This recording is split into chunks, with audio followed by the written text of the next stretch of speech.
नायब अमीर जमात इस्लामी पाकिस्तान लियाकत बलोच ने तंज किया है कि नवाज शरीफ ने PIA की खरीदारी के लिए पंजाब हुकूमत का इंदिया जाहिर किया। पंजाब हुकूमत से प्राइमरी स्कूल तो चल नहीं रहे हैं, ये तैयारे चलाने चले हैं। अपने बयान में लियाकत बलोच ने कहा कि पंजाब हुकूमत बेबस होकर तालीमी इदारों की निजकारी कर रही है। पंजाब हुकूमत बल्दियात, तालीम, सेहत के शोबों में नाकाम हो गई। सूबाई हुकूमतें 18वीं आईनी तरमीम के बाद अपनी जिम्मेदारियां अदा करने में नाकाम हैं। मुल्क में सियासी कशमकश नए बहरान पैदा कर रहे हैं।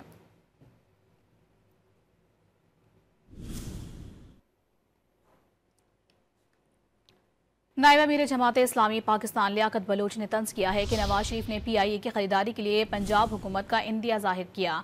पंजाब हुकूमत से प्राइमरी स्कूल तो चल नहीं रहे हैं, ये तैयारे चलाने चले हैं।